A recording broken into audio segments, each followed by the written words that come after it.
Hello everyone, my name is Lowko and welcome back to another StarCraft video. Now today it is time to cringe together, as what I've got for you is a Silver League match of Zerg versus Protoss. I'm excited for this already. I don't get to do nearly as many viewer-submitted games recently, just because I've already done so many in the past and a lot of the strategies are just sort of similar, but I'm hyped to see what this game is all about. Spawning here in the bottom left-hand corner of blue shift LE and playing with the blue Zerg drones. We are currently looking inside of the main base of the LowkoTV. The LowkoTV? I guess that's correct. And his opponent in the opposite corner, in the northeast position, playing with the red Protoss probes. And with that really sweet looking Nexus, I'm a big fan of that skin. Looks so badass. We have none other than Balu. Alrighty, so let's see where this game will take us. Now, if you have an awesome game of StarCraft that you recently played yourself as well, you can go ahead and submit your replay to replays@LowkoTV, and I might very well end up casting your game here in the future. Now, please keep in mind that sometimes I do make some low-key fun of you know, some of the moves that players make. Sometimes I just see things happening and I can't help but make at least a little bit of fun. We'll see if there are going to be some of those moments in this particular match as well. Now, of course, this is okay, what? Why? He made a spawning... That was not an evolution chamber, right? Sometimes you accidentally... I'm pretty sure that was a spawning pool. Alright, well, there's... Well, I mean, I was just mentioning it, right? Sometimes I have to make fun of some terrible decisions. Like, for example, following that probe around, but also, for example, canceling your spawning pool and then putting it down over here for no apparent reason. I think I know what happened here, guys. I think we are having a look inside of the mind of a player who's been cannon rushed one too many times. I think this is what happened. I think once upon a time there was like a photon cannon over here or over there, and like the spawning pool died and he didn't remake it and he found out the heart. Oh my god, what's going on over here? Two drones sleeping on the job. I think he probably did get cannon rushed once upon a time though, and he probably didn't really like the feeling of him losing the spawning pool. Interestingly enough, whenever you lose the spawning pool, it takes a surprising amount of time to remake. Like, spawning pools, it feels like they take about as long as like a lurker den, okay? And lurker dens take like 2.5 years. No, I swear, but like seriously, spawning pools do take a really long time. You usually don't notice until much later on. Anyways, in this game, we don't really see any of that. We don't really see any cannon rushes, guys. I've casted many Silver League Zerg versus Protosses, and I would say probably 80% of them do start off with a cannon rush. I don't actually know if that's that common in Silver League, or if it's just like the games that get submitted to me. Is it actually that common to see, like, I don't think you see cannon rush like 80% of the time, right? On the lower end of the ladder. I don't think that's actually the case. Maybe I should make a tutorial explaining exactly how to defend a cannon rush, although it is one of those builds that is far easier to execute than it is to defend. But we'll see where this game is going to take us. I'm excited for it though. Bit of a more laid-back opener here for both players. We see a lot of gateways coming down here for Balu. He's gonna probably try and maybe do some pressure here off of 4 gates. 4 gate pushes, of course, very, very common, in particular back in the day. He's gonna be able to get rid of that Overlord, but the Overlord right now will scout out exactly what is going on, and that will, of course, allow him to maybe respond to this. There you go, look at that. Playing a responsive style, I like it. He scouts 4 gateways. He probably knows that it is something that's very common to do one base all-ins with, so he decides to start up a couple of spine crawlers here as well. Now Balu though, he already created like what seems to be like a goal, you know? Like a soccer goal, like a football goal. You know, you just have to you put up the 2 poles on the side. No, I'm not entirely sure what those pylons are doing, but he is gonna be able to get himself that expansion and get it in style as well while decorating the low ground with pylons. Speaking of pylons, by the way, look at them. They're awesome as well. I mean, I love the Nexus. I think the Nexus looks badass, in particular in red. But, yeah, there's no denying that the pylons definitely do look pretty fancy as well. Now, a bit of a more passive opener, right? A bit of a more passive opener, where both players are just sort of macroing up. So, Spire coming up here for the LowkoTV. Now, I asked a couple weeks ago, actually, at this point, on Twitter, what people's New Year's resolutions are and what it is you're looking to work on in 2019. A lot of people mentioned that they would like to actually start getting better in StarCraft 2, because I know a lot of you enjoy watching the game more so than you enjoy playing it, which is 100% fine, but some of you mentioned that you would really like to start getting into ranked as well. And I think one of the keys, if you're, for example, playing Zerg, right, is to really start building up that worker count and to spend your money as good as you possibly can. And I think that both players here are doing a pretty decent job at that so far, right? Spending their money, not getting it all too high. Although I did see Balu already go up to like 1,000 resources earlier. But it's really critical to always build up your economy and then to spend your money. Spending is absolutely key. Now, there's no Warp Prism or whatever. Yeah, Warp Prism will be coming up here right now. That does mean that Balu will be able to reinforce his army, but it's gonna happen from the natural here. So these units are gonna take quite some time before they will be able to make their way across. Mr. Balu, though, not using the all-army hotkey, which I do think is really nice. The vast majority of people that I see at this level do use the all-army hotkey. So that's actually nice that he's decided to hotkey things a little bit differently. And while he did get the kill right there on the Overseer, there's still another Overlord right over on this high ground. And that one is going to make things a little bit easier. Now, I thought he was going to go for a push, and I actually think he should have. A couple of Mutas are right now waiting to try and intercept this, although there's more than enough Stalkers to get rid of this right now. The Mutas instead look like they want to go for a counterattack. Oh no, they're just going to go ahead and pick up the probe, which is fair enough. I actually do think that sending them across the map might be the smart idea, although considering he's mining off of 4 gases, and he made that spire pretty late, all things considered, on 2 bases, I really expected him to have some more than 3 Mutalisks, though. Where did all the gas go? I'm not entirely sure. He still has some in the bank. Anyway, big push coming up right now by our Protoss player. The Warp Prism should probably be here in just a little bit as well. There it is, actually. But the Mutas, they've made their way towards the other side of the map. And I guess we have a Silver League base race with 3 Mutas that are more or less counterattacking on our hands right now. Because I don't really see exactly how Mr. Balrog is planning to defend against this. I think Balu can just go ahead and push, but he's currently preoccupied by the couple Mutas inside of the main base. Now, believe it or not, 3 Mutalisks do take about 4.5 years to kill this army, okay? They're gonna be able to kill all of these structures and like probes and whatnot as well eventually, but it's gonna take them a really, really long time. Alex, though, still sitting on so many resources, sacrificing once more a couple of those Mutalisks. And I'm looking at this right now, and I think that, like, Balu can just push forward and kill this, right? I mean, how is this... These 3 Mutalisks are never gonna be able to do anything. Now, I want you to know that this is not the first viewer-submitted game that I've casted today. We get a lot of replays that get submitted that aren't necessarily the most exciting ones. I understand they might be very exciting when you're playing them in the moment, but this looks to me like a game where... I mean, I obviously don't screen the games before I cast them, right? Like, This looks like a game where Mr. Balu is just simply moving across the map with everything he has, and where he wins the game, right?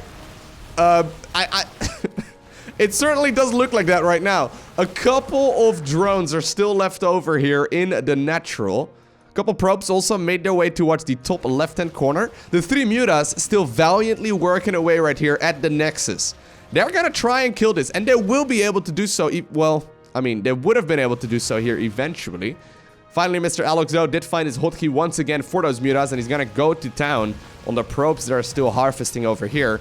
Luckily for Balu, while his spending was pretty decent earlier, he has been raking in a lot of those resources, and he does still have enough to plant down a Nexus at a different location as well. For example, right over here in the top left-hand corner. Still, though, Balu's army is ginormous here. I mean, in comparison to his opponent in particular, right? That's 44 army supply versus only 22. The 3 Mutas, they've got a dream to, like, shoot out of their, like, I don't know where did they actually shoot out of? Did they shoot out of their ass? I don't know what, well, I don't know. I'm not... I've never looked closely enough at a Muta to realize where they're shooting out of. Okay, well, hey, today I learned. I guess we learned something new every day. They are gonna be joined now with a couple Zerglings here, as well as more of their Mutalisk brethren. Mr. Balu, He's actually lost pretty much all of the production that he's got. I think he could just go home right now with the Stalkers and clean most of this up. Although it's at this point, with the Zerglings now joining in as well, a bit of a harder call to make. I don't know if these Mutas alone are going to, or rather these Stalkers alone, are going to be enough to get rid of this. Mr. Alex already did get himself a couple of drones out as well, and he's now started up the construction of a base over at what is usually the fort for the Protoss. Also, in the top left-hand corner, okay, we do have ourselves a game. This is good. Okay, I was a little worried that this game was just going to end with the Protoss attack moving across the map, but we do have ourselves a game. In the top left-hand corner, a Nexus is currently being constructed, and apparently a drone is currently trying to make its way over there as well to produce a hatchery. So Alex will figure out shortly that there is indeed another Nexus taken here in the northwest, or what is this? The northeast? No, it is the northwest corner. All right, so yeah, this is gonna get really silly really fast. The Stalkers, they're gonna be able to get rid of these Mutas. Now, Alex, the only thing you have to do is not sacrifice your Mutas. Alex, I'm facepalming. Please be paying attention. Oh, yeah, he's paying attention. Woo! Guys, it's a Silver League game where they're looking at things that are useful in the moment. Now, he is all army hotkeying, though, so you can see a lot of... Oh, no. That's probably the last thing you want to do. Get the Mutas out of there. All right, the Mutas are going to be able to fly away. And that means that he's got... How many is it? 7 Mutas. He's got 7 Mutalisks and a Dream. The gases remain inside of the main, as well as in the natural. But other than that, it's really only this hatchery. I don't think this hatchery is going to live for that much longer. A couple overlords are spawning over here, but they are basically spawning to their doom immediately. The hatchery does get picked off as well, but another hatchery was already acquired here. Now, the drone in the top left-hand corner did obviously spot where that Nexus was located. Apparently, it decided to replace a hatchery right now. Not in the opposite corner of the map, but relatively close by. He knows Protoss is likely going to be hovering over in this area. Mass recall, or I guess tactical recall, will be used. And oh, the Stalkers, they're going to go ahead and go after those Mutalisks as well. Mr. Balu, your army is absolutely massive. Your army is absolutely massive. What you should do is send some adepts across the map to find out where this Zerg player is going. Just defend the base that you've got and try and figure out where the Protoss or where the Zerg player is planting down hatcheries. You just went here, like literally 20 seconds ago. This is where you were. Oh, he's trying to protect his gases. Yeah, you gotta get those. You gotta protect those gases, man. What is a man gonna do without those gases, right? Those gases had families, dude. You gotta make... Oh, well, no. He didn't care that much in the end. He didn't care that much about the gases, okay? I thought he really cared about him, but no. Instead, he's gonna hover around here. I think he wants to try and intercept these Mutas. He knows he's gonna go after the pylon. Ooh, there you go. Mr. Alex paying attention to what's going on. He's gonna be able to get those Mutas to... Oh, no. To fly another day. Whew. Alright, well, they heal very rapidly outside of combat, of course. Anyways, Mr. Balu, he's looking around the map. He wants to know where that last hatchery is. I would have guessed, if I was him, that it was in the bottom right-hand corner as well. It's not, though. As far away, right, as the main base could have probably taken him. I really would have assumed it to be over here as well. But you got these super mobile units in the Adepts that can definitely go ahead and be super useful. Now, he does, once again, have tactical recall off cooldown. The Mutas did go to town on the Nexus for just a little while, but it will be saved once again. The creep, though, it's going pretty much everywhere. Mr. Alex does still have a lot of resources in the bank. Finally started producing some workers here again as well. Oh my god. Yeah, here we go. Okay, so he's finally starting to split up his army. The Nexus point is under assault. The Nexus point is under assault. What's that one pylon over here, eh, Alarak? Gotta be calmed down, or gotta calm down for just a little bit. The Stalkers, though, they're the ones that remain to guard the base in the top left-hand corner. There is not a single probe remaining, so it's really the final structure that our Protoss player has at this point in the game. Still, though, these Stalkers should be more than enough to deal with the Mutas as long as he does not lose them one by one. Alright. Gotta be real careful there. As long as Balu finds the hatch, he should be okay. Although he's starting to be on a bit of a timer. Mr. Alex here, he has been, like, mining more resources for a little while. Apparently a hatchery was actually taken here in the old main base of the Zerg player. So he did manage to get that one going once again, but it was scouted immediately by Balu. Balu, you do realize that if you kill all hatcheries, right, your opponent is going to be revealed. So, I mean, at this point, you should see the revelation, and you're not. So that means another hatchery is out there somewhere. The Mutas trying to poke away here, and another one of those pylons, trying to see whatever damage they can do. They kill all of the probes though, right? So I'm looking at I don't see how Zerg could ever win this. As long as the Stalkers are over here, and as long as, well, I mean, Zerg could win this if this base goes uncontested for too much longer. I mean, a spawning pool is just about to finish up once again. He's going to be able to start producing some Zerglings, some Queens, and all that. Another hatchery will now also be taken in the bottom right-hand corner of the map, so it's where Balu checked ages ago. He is also moving around on the creep, which I think is a really risky decision for him to make. But he's finally going to be able to figure out the base. That's really good. Okay, so this is actually a hatchery that's very... No! Okay, he saw the creep, actually. Okay, he saw the creep. He saw the... Wait, why? Okay, so I thought he was trying to move back, but he saw the creep, so he knows what's going on. Shade will be used there. Mutas, they once again made their way towards the top left-hand corner, and that means now the Adepts are gonna go to town right here on this mineral line. The Alox does not respond in time, and that means that all of those drones end up dying. Stalkers now also pulled off the line. Zerglings going in for the counterattack. Ooh, the Stalkers, they are going to be capable of dealing quite a bit of damage. But now this base in the top left-hand corner is 100% uncontested. Mr. Balu decides to go after the spawning pool, but he's leaving the base. Just shade the Adepts back. Do something with it. Once again, mass recall being utilized there. It will force the... Oh my god, I almost feel like he should have just committed on the Nexus. Oh, it will force some of those Mutas to go to town right now as well, but he split up the Stalker count. Not entirely sure if that was best. He did end up killing the hatchery as well. The hatchery did fall, but so does the Nexus. And keep in mind, Yalok still has a base in the bottom right-hand corner. Balu desperately clutching right now towards that pylon. It's his final structure. No! Don't move away from the pylon, dude! You literally have nothing. You can't recall toward... Are you kidding me? Right? Why were you... Why would she just leave the pylon there? Oh...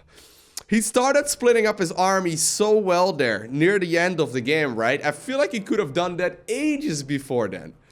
He found the base, and I figured that would be the nail in the coffin, but then he decided to mass recall part of the army, or I guess strategic recall, part of the army, and then the Stalkers just simply died, and all of a sudden, the Zerg was a little bit bigger than the Protoss army. What a mess! I hope you enjoyed watching this game. If you did, make sure you hit that like button down below. And if you want to see more, make sure you hit that subscribe button so you get a notification as soon as I upload more. I'm still surprised those 3 Mutalisks were enough. I guess he had 3 Mutalisks and a dream. That's really all it took. Anyways, guys, thank you very much for watching. Have an amazing day. Do not forget to smile, alright? And I'll see you once again in the next one.